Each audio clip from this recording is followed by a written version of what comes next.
નમસ્કાર વિદ્યાર્થી મિત્રો, આપણે ટ્રાન્ઝિસ્ટર વિશે માહિતી મેળવતા હતા. છેલ્લા વિડીયો લેક્ચરમાં આપણે ટ્રાન્ઝિસ્ટરના પ્રાચલો જોયેલા. 4 પ્રાચલો આવેના: ઇનપુટ અવરોધ, આઉટપુટ અવરોધ, પ્રવાહ ગેઇન અને ટ્રાન્સકન્ડક્ટન્સ. એમના સૂત્રો ફરી એક વખત યાદ કરી લઈએ. ઇનપુટ અવરોધને આપણે RI વડે લખતા હતા. R is equal to V/I. V એટલે ડેલ્ટા VBE આવશે, ડેલ્ટા VBEના છેદમાં ડેલ્ટા IB. આ ઇનપુટ અવરોધ. ત્યારે અચળ શું રાખવાનું છે? જ્યારે ઇનપુટ લાક્ષણિકતા મેળવી હોય ત્યારે આપણે આઉટપુટનો વોલ્ટેજ અચળ રાખતા, એટલે VCE કોન્સ્ટન્ટ રાખતા. કોન્સ્ટન્ટ મેં C વડે દર્શાવ્યું અચળને. બીજો હતો આઉટપુટ અવરોધ RO. આઉટપુટ અવરોધ તરીકે આપણે ડેલ્ટા VCE લેતા છેદમાં ડેલ્ટા IC લેતા.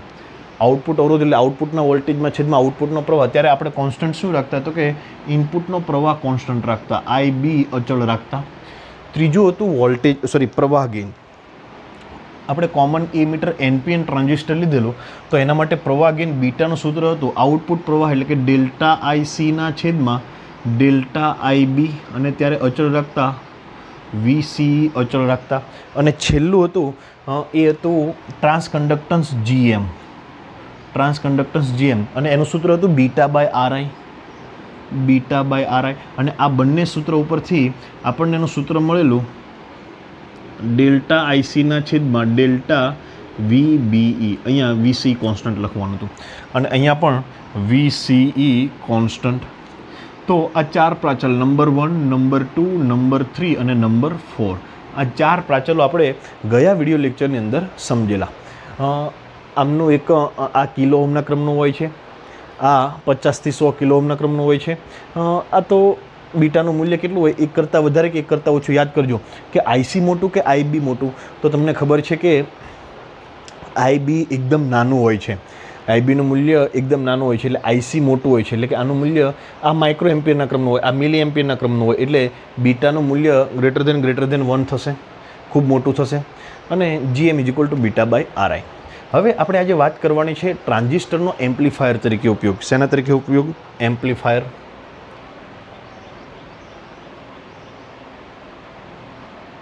ટ્રાન્ઝિસ્ટરનો એમ્પ્લીફાયર તરીકે ઉપયોગ. Transistor as an amplifier.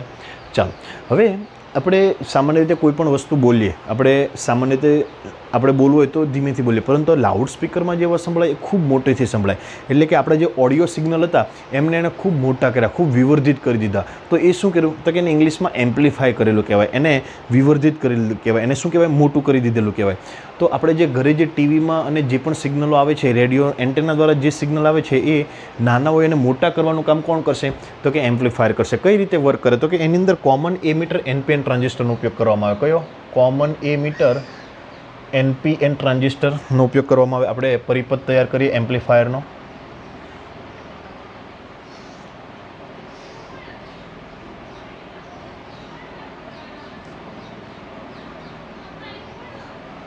બરાબર દેખાય છે કે મિત્રો? ચેક કરી લઈએ એકવાર. ઓકે, ક્લિયરિટી બરાબર આવે છે. સોરી. ચાલો, તો NPN ટ્રાન્ઝિસ્ટર હોય તો આને આપણે કલેક્ટર કહીએ, આને બેઝ કહીએ, આને એમીટર કહીએ. તો એ મીટરમાં પ્રવાહને આપણે બહાર તરફની દેખાડીએ તો એ NPN ટ્રાન્ઝિસ્ટર હોય. બીજું, અહીંયા આપણે જે બેઝ સાથે જે બેટરી જોડીએ આને બેઝ કહીશું, આને એમીટર કહીશું, આને કલેક્ટર કહીશું. બેઝ સાથે જે બેટરી જોડીએ એને આપણે VBB બેટરી નામ આપીશું, ફોરવર્ડ બાયસમાં જોડવામાં આવે. NP, P સાથે બેટરીનો પોઝિટિવ, તો આ બેટરીને આપણે VBB નામ આપીશું. બરાબર સમજીજો. કેટલું શું નામ આપીશું? VBB.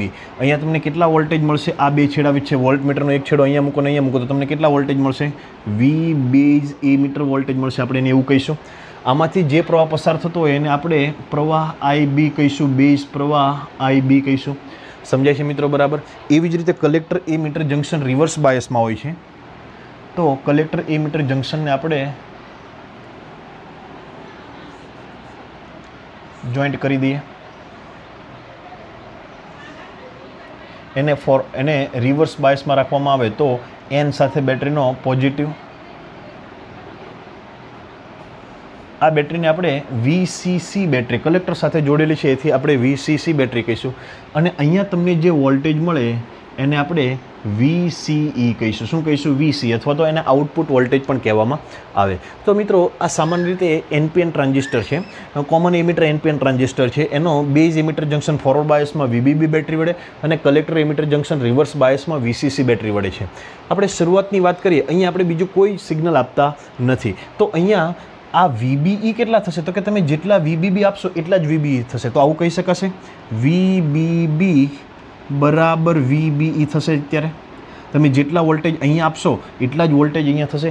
પરંતુ તમારે કોઈ સિગ્નલને વિવર્ધિત કરવા છે, કોઈ સિગ્નલને મોટા કરવા છે, તો એને ક્યાં આપવા પડે?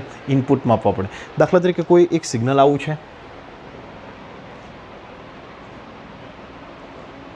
અહીંયા V આપણે એને VS કહીશું. દાખલા તરીકે આ સિગ્નલ છે, કયું સિગ્નલ છે? VS.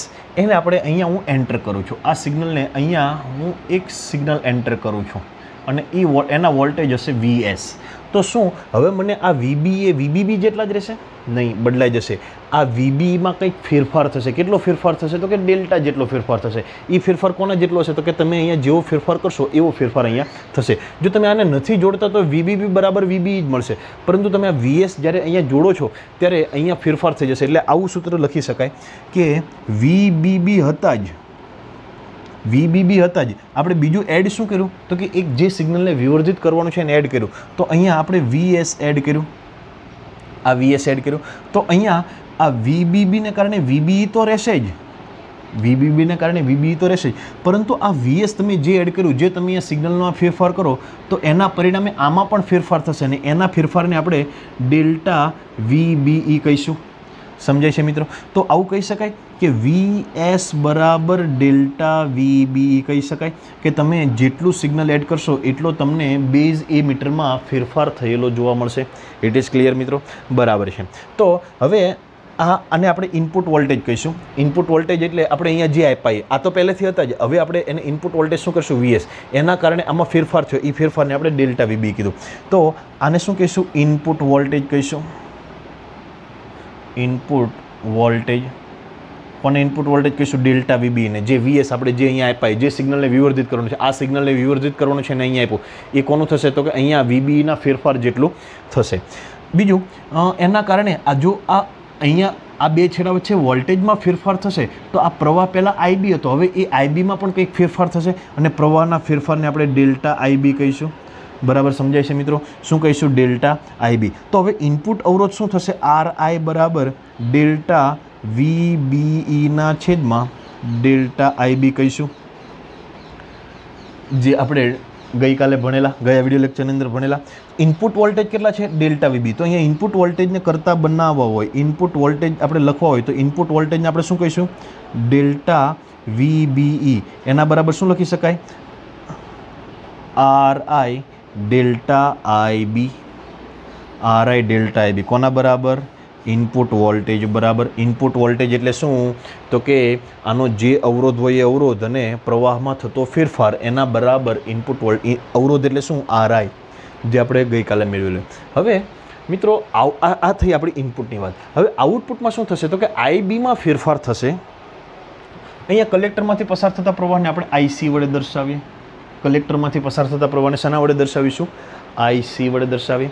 જો IBમાં ફેરફાર થાય એટલે કે બેઝ પ્રવાહમાં ફેરફાર, જો બેઝ પ્રવાહમાં ફેરફાર થશે તો કલેક્ટર પ્રવાહમાં પણ ફેરફાર થશે. કેમ? તો કે આ પ્રવાહ ગેઇનના સૂત્રને આધારે તમે કહી શકો ડેલ્ટા IC બરાબર શું થશે? Beta delta IB. Delta IC બરાબર બીટા ડેલ્ટા IB. અહીંયા આપણે આ બેઝ આ ઇનપુટ વોલ્ટેજને કારણે IBમાં ફેરફાર થયો, IBમાં ફેરફાર થશે તો ICમાં મોટો ફેરફાર થશે. સમજાય છે મિત્રો? કેમ કે IBમાં નાનો બીટા ગણો, બીટાની કિંમત 1 કરતાં ઘણી મોટી હોય છે. આપણે કીધેલું કે IB કરતાં IC ઘણું મોટું હોય છે. તો બીટા ગ્રેટર ધેન 1. તો બીટા 1 કરતાં મોટો છે તો IBમાં નાનો ફેરફાર થશે તો ICમાં કેટલો ફેરફાર? દાખલા તરીકે બીટાની કિંમત 2 હોય, આમાં 1નો ફેરફાર થયો તો ICમાં 2નો ફેરફાર થશે, આમાં 5નો ફેરફાર થયો, ICમાં 10નો ફેરફાર થશે. તો એ બીટાની કિંમત પર આધાર રાખશે. તો અહીંયા આપણે આઉટપુટ વોલ્ટેજ કેવું હોય? આઉટપુટ વોલ્ટેજનો આપણે આલેખ દોરવો હોય તો એ અહીંયા જેટલો ફેરફાર થાય છે એટલો ફેરફાર આમાં થશે, પણ પહેલેથી જ વધારે બીટા ગણો ફેરફાર થશે. આ પ્રવાહમાં ફેરફાર થશે તો વોલ્ટેજમાં પણ ફેરફાર થશે. તો અહીંયા કેમ આટલો 0થી ફેરફાર થતો, અહીંયા તમને પહેલેથી વધારે પ્રવાહમાં ફેરફાર થાય. પહેલેથી જ એ ક્યારેક આટલો થઈ જશે, ક્યારેક નાનો થઈ જશે. એટલે કે વોલ્ટેજમાં ફેરફાર તમને કેવો મળશે? મોટો મળશે. કેમ મોટો મળશે? તો કે બીટા ગણો મળશે. પહેલેથી જ બીટા ગણું કરી દેવામાં આવે. અને એને આપણે અહીંયા આપણે દાખલા તરીકે અવરોધ રાખી દીધો અને એને આપણે લોડ અવરોધ કીધો, RL, લોડ અવરોધ RL કહ્યું. હવે આપણે આવી સર્કિટ આપણે આના માટે લખવી હોય તો શું લખી શકાય? તો કે અહીંયા તમે જેટલા વોલ્ટેજ આપો છો VCC, એમાં થોડાક વોલ્ટેજ આમાં જશે ને બાકીના અહીંયા વપરાશે. એટલે આવું લખી શકાય, VCC બરાબર આમાંથી પસાર થતો પ્રવાહ કેટલો? IC. તો આના બે છેડા વચ્ચે વોલ્ટેજ કેટલો? ICRL. અને બાકીના વોલ્ટેજ ક્યાં આવશે? અહીંયા આવશે. આ દાખલા માટે ખૂબ અગત્યનું છે મિત્રો. દાખલા માટે આ ખાસ અગત્યનું છે. અહીંયા તમે જેટલા વોલ્ટેજ આપો એના થોડાક વોલ્ટેજ અહીંયા વપરાશે અને બાકીના વોલ્ટેજ અહીંયા આવશે. એવી જ રીતે અહીંયા દાખલા તરીકે ઇનપુટ કોઈ અવરોધ હોય તો અહીંયા જેટલા વોલ્ટેજ આપો એમાં થોડાક અહીંયા વપરાય અને બાકીના અહીંયા આવશે. તો VCC બરાબર ICRL વત્તા VCE. આ સૂત્ર ખાસ સમજવાનું છે મિત્રો, જરાક પણ ભૂલ પડે નહીં. VC એટલે અહીંયા ને અહીંયા વોલ્ટેજ, એને આપણે આઉટપુટ વોલ્ટેજ કહીશું. આઉટપુટ વોલ્ટેજમાં તમને આવો ફેરફાર થશે. આવો ફેરફાર શું કામ થશે? તો કે પ્રવાહમાં ફેરફાર થશે. પ્રવાહમાં બીટા ગણો ફેરફાર થશે તો વોલ્ટેજમાં પણ બીટા ગણો ફેરફાર થશે. ચાલો એને આપણે છોડીએ. હવે આપણને ખબર છે કે IBમાં ફેરફાર થવાને કારણે ICમાં ફેરફાર થશે. તો અહીંયા ડેલ્ટા છે, તો આપણે બધાને ડેલ્ટા લગાડીએ. ડેલ્ટા VCC બરાબર ડેલ્ટા IC. ક્યારે અવરોધમાં ફેરફાર ના થાય એટલે RL એમના એમ પ્લસ ડેલ્ટા VCE. હવે બરાબર સમજી લો કે આપણે આ વોલ્ટેજમાં કોઈ ફેરફાર કરીએ છીએ નહીં, VCCમાં કોઈ ફેરફાર નથી કરતા. ફેરફાર શામાં થશે? ICમાં થશે. શું કામ ફેરફાર થશે? IBમાં ફેરફાર થશે. એટલે VCCમાં કોઈ ફેરફાર થતો નથી. એ તો આપણે ખાલી લેખા. તો VCCનો ફેરફાર કેટલો? 0, કારણ કે એ તો બેટરી છે. તો અહીંયા શું લખી શકાશે? ICRL વત્તા ડેલ્ટા VCE. હવે આપણે RLને કરતાં બનાવવું હોય તો ડેલ્ટા VCEને આ બાજુ લાવો તો એ આ બાજુ આવે તો માઇનસ થશે. માઇનસ ડેલ્ટા VCEના છેદમાં ડેલ્ટા IC બરાબર RL. સ્ટેપ સમજાણું. અને આ બાજુ લાવે એટલે માઇનસ ICને છેદમાં લેવાય એટલે છેદમાં જતા રહે. તો આ થયો તમારો આઉટપુટ અવરોધ. RL બરાબર શું લખાશે? આઉટપુટ અવરોધ RO લખાશે. સમજાય છે મિત્રો? હવે એને આપણે RO પણ કહીશું. બીજું આપણે અહીંયા ઇનપુટ વોલ્ટેજ, આઉટપુટ વોલ્ટેજ કહેવાય હોય તો શું કહી શકાશે? Output voltage. આઉટપુટ વોલ્ટેજ એટલે ડેલ્ટા VCE. તો ડેલ્ટા VCE બરાબર શું લખી શકાશે? Minus RO delta IC. Minus નિશાની શું કામ આવી તમને ખબર હશે. RLને આપણે RO પણ કહીશું. આ ઇનપુટ વોલ્ટેજનું સૂત્ર છે, આ આઉટપુટ વોલ્ટેજનું સૂત્ર છે. આના પરથી મિત્રો આપણે પ્રવાહ ગેઇન તો આપણે ખબર છે, આઉટપુટ પ્રવાહના છેદમાં ઇનપુટ પ્રવાહ. પરંતુ જો વોલ્ટેજ ગેઇનનું સૂત્ર તારવું હોય,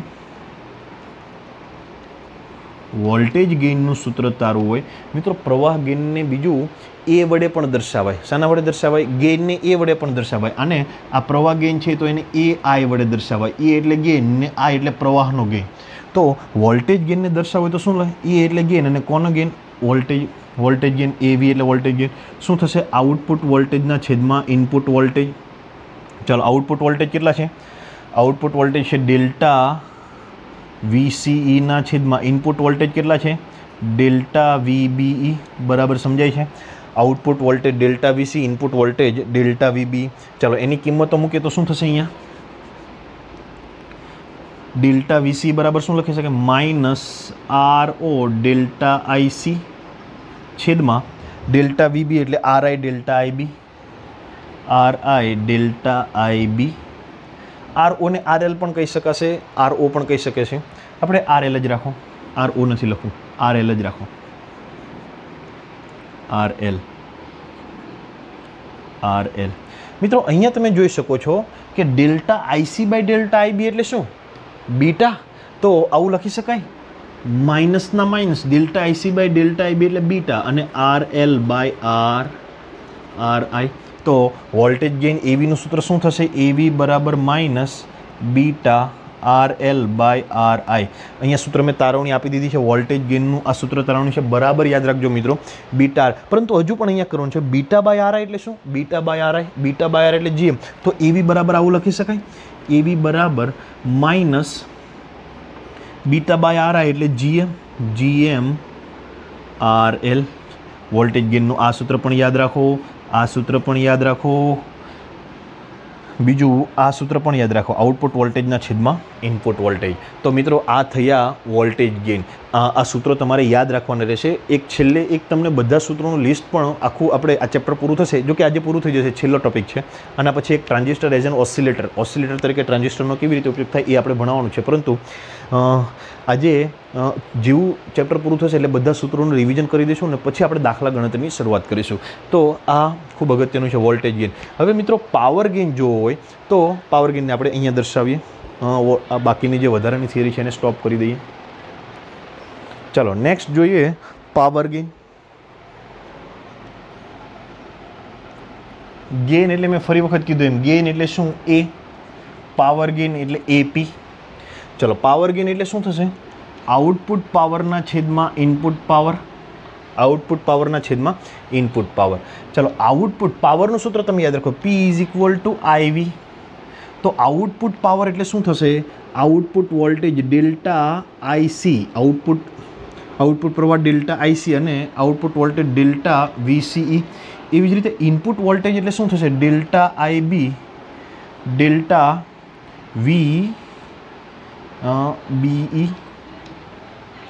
ડેલ્ટા IC/ડેલ્ટા IB એટલે બીટા, ડેલ્ટા VC એટલે કે ડેલ્ટા VBE/ડેલ્ટા VCE/ડેલ્ટા VBE એ શું થશે? AV beta into AV. આ શું થશે? AP. એટલે આવું કહી શકાય કે AP બરાબર AI ઇન્ટુ AV બરાબર છે P = IV. જો તમે ગેઇન પાવર ગેઇન કરો તો પ્રવાહ ગેઇન અને વોલ્ટેજ ગેઇનનો ગુણાકાર થશે, તો બીટા AV. હજુ બસ આટલા સૂત્રો યાદ રાખો તો બહુ બધા છે. સમજાઈ ગયું મિત્રો?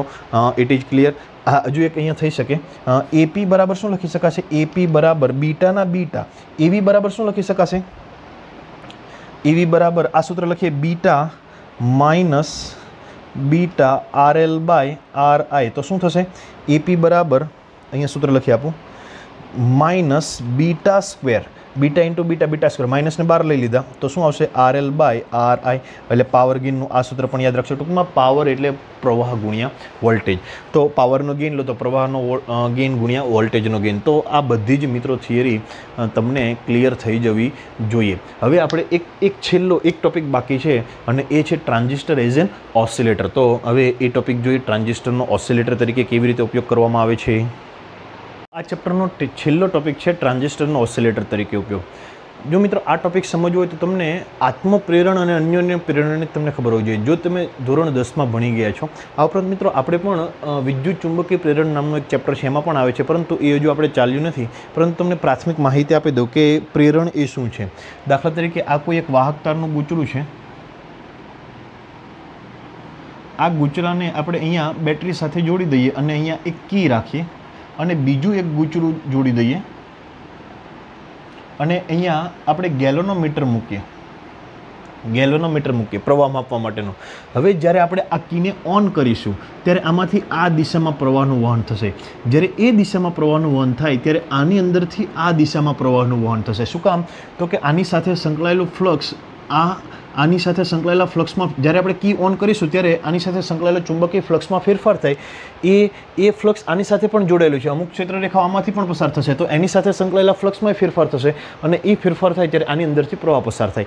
આ એમનો બેઝિક સિદ્ધાંત છે, જે આપણે તમને ચેપ્ટર ચાલશે વિદ્યુત ચુંબકીય પ્રેરણ ત્યારે ડિટેલમાં ખબર પડશે કે આવું શું કામ થાય. અત્યારે ખાલી એટલું યાદ રાખી લો કે જ્યારે આમાં જો અચળ પ્રવાહ વહેતો હોય ત્યારે નહીં, આપણે જ્યારે કી શરૂ બંધ કરીશું ત્યારે જ થશે. એટલે કે જ્યારે આમાં પ્રવાહમાં ફેરફાર થાય ત્યારે આમાં પણ પ્રવાહમાં ફેરફાર ઉત્પન્ન થાય. આમાં ભલે આને કોઈ બેટરી સાથે જોડેલું નથી, એમ છતાં પણ એની સાથે સંકળાયેલા ચુંબકીય ફ્લક્સમાં ફેરફાર થવાથી એ ગેલોનોમીટરમાં પ્રવાહનું વહન થશે. એને પ્રેરણ કહેવાય. આના દ્વારા આમાં આપણે પ્રેરણ ઉત્પન્ન કર્યું, એટલું ખાલી યાદ રાખી લો. ચલો હવે આપણે ટ્રાન્ઝિસ્ટરનો આ ઓસિલેટર તરીકે કેવી રીતે ઉપયોગ કરવામાં આવે તો સૌપ્રથમ એક કોમન એમીટર NPN ટ્રાન્ઝિસ્ટર છે. Common emitter NPN transistor. આ છેડાને આપણે કલેક્ટર કહીએ, આ છેડાને બેઝ કહીશું અને આ છેડાને આપણે એમીટર કહીશું. કોમન એમીટર હોય તો NPN ટ્રાન્ઝિસ્ટર હોય તો એ મીટરમાં પ્રવાહને આપણે બહારની તરફ દેખાડીએ. હવે અહીંયા બેઝને આપણે VBB બેટરી સાથે જોડવાનું છે, પરંતુ એ પહેલાં આપણે અહીંયા એક એવી સર્કિટ જોડવાની છે અને આપણે ફોરવર્ડ બાયસમાં રાખીએ. આ બેટરીને આપણે VBB બેટરી કહીશું બીજું અહીંયા આપણે આને એક વધારાની સર્કિટ અહીંયા જોઈન્ટ કરવાની છે અને સોરી અરે યાર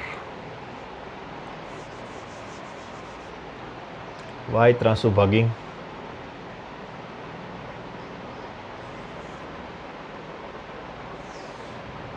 અહીંયા આપણે એક બેટરી જોડવાની છે અને એ બેટરીને આપણે કહીશું વીસીસી બેટરી. કઈ બેટરી કહીશું?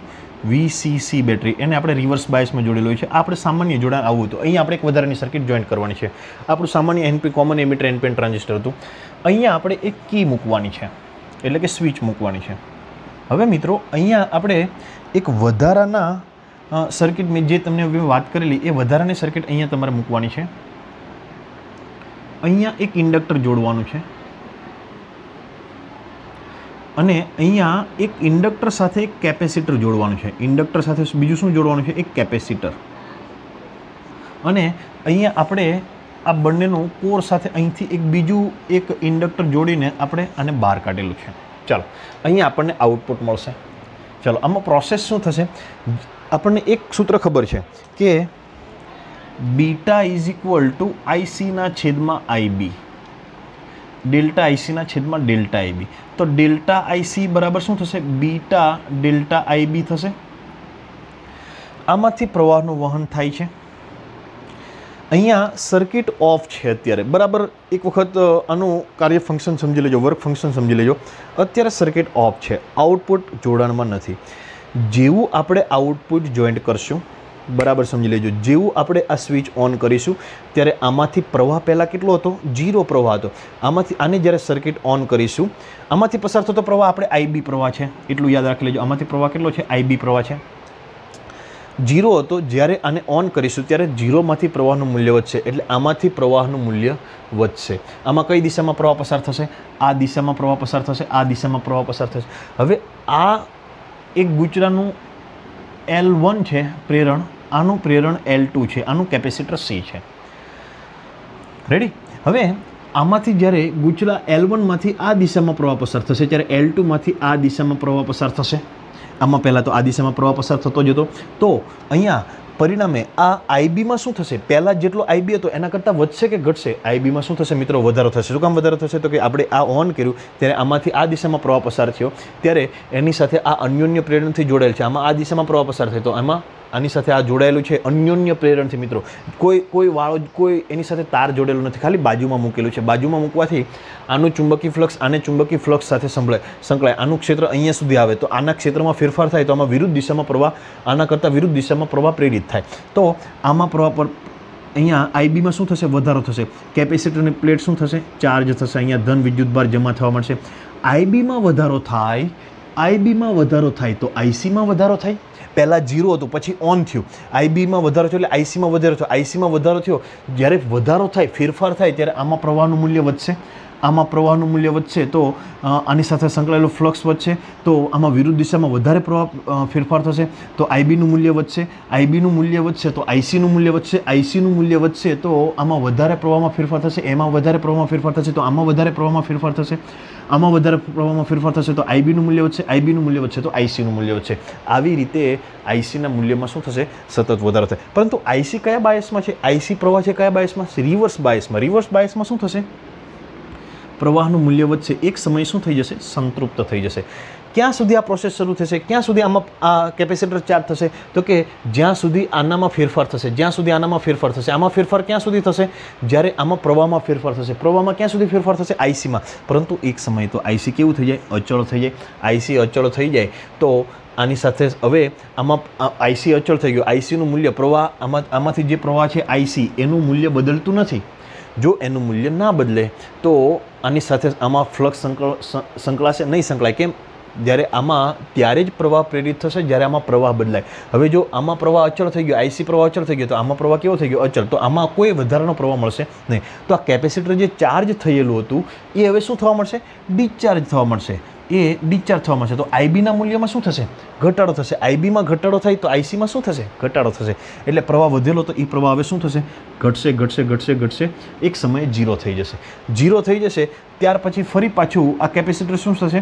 ચાર્જ થશે, ઝીરોમાંથી વધશે, ચાર્જ થશે, ફરી પાછી પહેલાં જેવી જ પ્રોસેસ થશે. આ ચાર્જ થશે તો આઈબીનું મૂલ્ય વધશે, આઈબીનું મૂલ્ય વધશે તો આઈસીનું વધશે, આઈસી આની સાથે સંકળાયેલું આઈબી, એટલે ફરી પાછું અહીંયા પ્રવાહના મૂલ્યમાં શું થશે? વધારો થશે. પાછું ઓછો થશે, પાછું ઝીરો થશે. એટલે અહીંયા પ્રવાહ શું થશે? દોલિત ગતિ કરશે. અહીંયા વિદ્યુતભાર શું કરશે?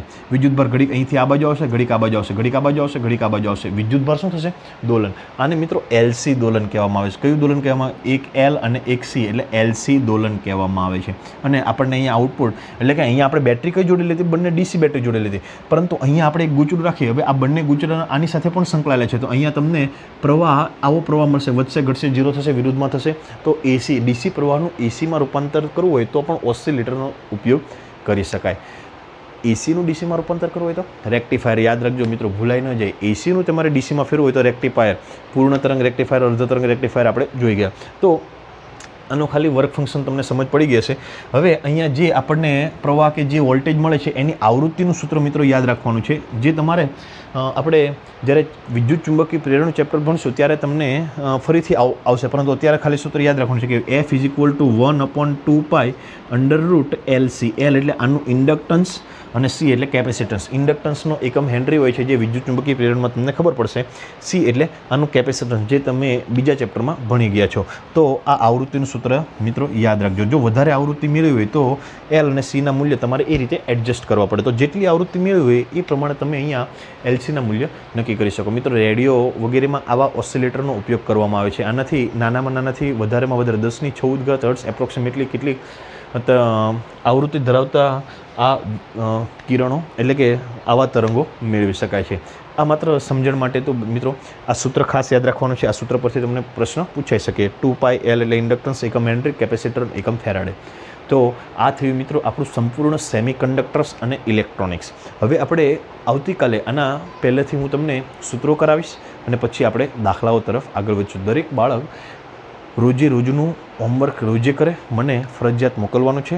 વિડીયોમાં લાઇક કરવાનું છે, શેર કરવાનું છે અને સબસ્ક્રાઈબ કરવાનું છે. ધન્યવાદ મિત્રો.